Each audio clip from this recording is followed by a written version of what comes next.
VS. Achuthanandan അന്ത്യവിശ്രമം കൊള്ളുന്ന വലിയ ചുടുകാട്ടിൽ നിന്ന് രഘുനാഥ് നാരായണൻ കൂടി നമുക്കൊപ്പം ചേരുന്നുണ്ട്. രഘു, ഇന്നലെ രാത്രി വരെ നമ്മൾ കണ്ടതാണ് എത്ര അധികം ആളുകളാണ് അവിടെ തിങ്ങി നിറഞ്ഞത്. ആ മഴയെ പോലും കൂസാതെ വീറോടെ, വാശിയോടെ, ഊർജ്ജസ്വലതയോടെ മുദ്രാവാക്യം വിളിച്ച് വി.എസിനെ യാത്ര അയക്കിയത് നമ്മൾ കണ്ടതാണ്. ഇന്നും പ്രവർത്തകർ അങ്ങോട്ടേക്ക് എത്തുന്നുണ്ടോ? എന്തൊക്കെയാണ് അവിടെ നിന്നുള്ള കാഴ്ചകൾ, വിവരങ്ങൾ? ദിവിഷ പ്രവർത്തകരെത്തുന്നുണ്ട്. ഒപ്പം തന്നെ വി.എസിൻ്റെ കുടുംബാംഗങ്ങൾ അല്പസമയം മുമ്പ് മകൻ അരുൺകുമാറും മകൾ ആശയും ചെറുമക്കളും ഒക്കെയായി ഇവിടെ എത്തി അന്ത്യോപചാരം അർപ്പിച്ച് ചിതക്കരികിൽ നിന്ന് തൊഴുത് അവർ ഒരു 5 മിനിറ്റോളം ഇവിടെ ചെലവഴിച്ച് മടങ്ങിയിരിക്കുകയാണ്. നമുക്ക് ദൃശ്യങ്ങളിൽ നിന്ന് കാണാം, ധാരാളം ആളുകൾ ഇപ്പോഴും വി.എസിനെ കാണാനായി വന്നുകൊണ്ടിരിക്കുകയാണ്. പല സ്ഥലത്തുള്ള പലയിടങ്ങളിലുള്ള ആലപ്പുഴക്കാരൊക്കെ തന്നെയുണ്ട്. ചേട്ടൻ എവിടെ നിന്നാണ് വരുന്നത്? മുഹമ്മയാണ്. ഇന്നലെ വന്നിട്ട് കാണാൻ പറ്റിയില്ല, അത്രയ്ക്ക് തിരക്കായിരുന്നു. മഴയെല്ലാം കൊണ്ടുവന്നിട്ട് രക്ഷയില്ലായിരുന്നു. ഞങ്ങളുടെ നേതാവിനെ കാണണ്ടേ, അതുകൊണ്ട് ഏതായാലും ഇന്ന് കാണാമെന്ന് വിചാരിച്ചു. ഒരുപാട് പോരാടി സഖാവാണ്, ഒരുപാട് നമുക്ക് ഞങ്ങൾ മറക്കാൻ പറ്റില്ല. മനുഷ്യന് ഇപ്പോഴും വിശ്വസിച്ചിട്ടില്ല, അത്രയും കരുത്തനായ നേതാവ്. മുഹമ്മ എന്ന് പറയുന്ന ആലപ്പുഴ നഗരത്തിൽ നിന്ന് ഒരു 10-15 കിലോമീറ്റർ മാറിയുള്ള സ്ഥലമാണ്. അവിടെ നിന്നാണ് ഈ ചേട്ടൻ വന്നിരിക്കുന്നത്. ചേട്ടൻ എവിടെ നിന്നാണ്? എൻ്റെ വീട് വന്നിട്ട് ആലപ്പുഴ ജില്ലയിൽ തന്നെയാണ്, ഹരിപ്പാട് ചേപ്പാടെന്ന് പറഞ്ഞ സ്ഥലം. ഇവിടെ നിന്ന് ഒരു 40 കിലോമീറ്റർ ദൂരെയാണ്. ഇന്നലെ വരുന്ന വഴിക്ക് എനിക്ക് കാണാൻ പറ്റി. എങ്കിൽ തന്നെ ഇന്ന് ഇവിടെ വന്ന് കാണണമെന്നൊരു മനസ്സ്, അതുകൊണ്ട് വന്നതാണ്.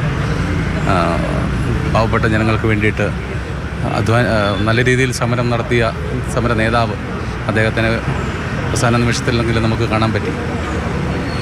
അദ്ദേഹം പാവങ്ങൾക്ക് തന്ന ഒരു സംഭാവന ഒരിക്കലും നമുക്ക് മറക്കാൻ പറ്റാത്തതാണ്. ചേട്ടൻ എവിടെ വരുന്നത്? എൻ്റെ വീട് പറവൂരാണ്. വി.എസിൻ്റെ വീടിൻ്റെ അടുത്ത് തന്നെയാണ് താമസം. ഇന്നലെ 10 മണി വരെ ഇവിടെ ഉണ്ടായിട്ടും ആ മഴ കാരണം ശരി കാണാൻ സാധിച്ചില്ല. അതുകൊണ്ടാണ് വീണ്ടും ഒന്നുകൂടെ വന്നത്. ഇപ്പോഴും ഞങ്ങൾ മരിച്ചു എന്ന് ഞങ്ങൾ വിശ്വസിച്ചിട്ടില്ല. ഇന്നും ഞങ്ങളിലൂടെ ജീവിച്ചുകൊണ്ടിരിക്കുന്ന ഒരു രാഷ്ട്രീയ നേതാവിനപ്പുറം ഒരു അയലത്തുകാരൻ എന്ന നിലയിൽ വി.എസിനെ എങ്ങനെയാണ് ചേട്ടൻ കാണുന്നത്? വി.എസ് നല്ലൊരു നേതാവാണ്, നല്ലൊരു അയൽവാസിയായിരുന്നു. എല്ലാവർക്കും നല്ലത് വേണ്ടി, നല്ല കാര്യം വേണ്ടി പ്രവർത്തിച്ച് എല്ലാ കാര്യങ്ങളിലും സഹകരിച്ചുകൊണ്ടിരിക്കുന്ന ഒരു വ്യക്തിയാണ് വി.എസ്. ആ വി.എസ് മരിച്ചുവെന്ന് ഞങ്ങൾ ഒരിക്കലും ഇപ്പോഴും വിശ്വസിച്ചിരിക്കുന്നില്ല. ഞങ്ങളിലൂടെ ഇപ്പോഴും ജീവിച്ചുകൊണ്ടിരിക്കുന്ന ഒരു വ്യക്തിയാണ് വി.എസ്. വലിയ ചുടുകാട്ടിലാണ് വി.എസിന് അന്ത്യവിശ്രമം ഒരുക്കിയിട്ടുള്ളത്. ഇവിടെ നൂറുകണക്കിന് പേരറിയുന്നതും അറിയാത്തവരുമായ നൂറുകണക്കിന് സമരസേനാനികൾ, പുന്നപ്ര സമരത്തിൽ പങ്കെടുത്ത ധാരാളം സമരസേനാനികളെ CPIയുടെ പട്ടാളം ഇവിടെ ഒന്നിച്ച്, ശവശരീരങ്ങൾ ഒന്നിച്ചിട്ട് തീ കത്തിച്ചു എന്നുള്ളതാണ് വലിയ ചുടുകാടിൻ്റെ ചരിത്രം. അതുകൊണ്ടാണ് വലിയ ചുടുകാട് എന്നുള്ള പേരിൽ അറിയപ്പെടുന്നത്. നമ്മുടെ P. കൃഷ്ണപിള്ള മുതൽ KR ഗൗരിയമ്മ വരെയുള്ള ധാരാളം ആളുകളെ അടക്കിയിട്ടുള്ളത് ഈ സ്ഥലത്താണ്. അവിടെ നിന്ന് കുറച്ച് മാറിയാണ് വി.എസിൻ്റെ മൃതശരീരം സംസ്കരിച്ചിട്ടുള്ളത്. അവിടെ അധികം വൈകാതെ തന്നെ ഉചിതമായ സ്മാരകം ഉയരും എന്ന് നമുക്ക് പ്രതീക്ഷിക്കാം. ധാരാളം ആളുകൾ, പ്രായഭേദമന്യേ വിവിധ ഇടങ്ങളിൽ നിന്നൊക്കെയുള്ള ആളുകൾ ഇവിടെ എത്തിക്കൊണ്ടിരിക്കുകയാണ്. അവർക്ക് വി.എസിനെ നേരിട്ടോ അല്ലാതെയോ ഒക്കെ പരിചയമുണ്ടോ എന്ന് പോലും നമുക്കറിയില്ല. ചേച്ചി എവിടെ നിന്നാണ് വരുന്നത്? എറണാകുളം. ഇങ്ങോട്ട് വന്നാണോ? ഇവിടെ ഒരു കാര്യത്തിന് വന്നാലും ഇന്നലെ വരാൻ പറ്റിയില്ല, അതുകൊണ്ട് ഇങ്ങനെ പല ആളുകൾ പലയിടങ്ങളിൽ നിന്ന് ആളുകൾ എത്തുന്നുണ്ട്. അവരൊക്കെ വി.എസിനെ കണ്ട്, അല്ലെങ്കിൽ വി.എസിൻ്റെ ചിത കണ്ട് ഒരു നിമിഷം ആദരാഞ്ജലി അർപ്പിച്ച് മടങ്ങുന്നതാണ്.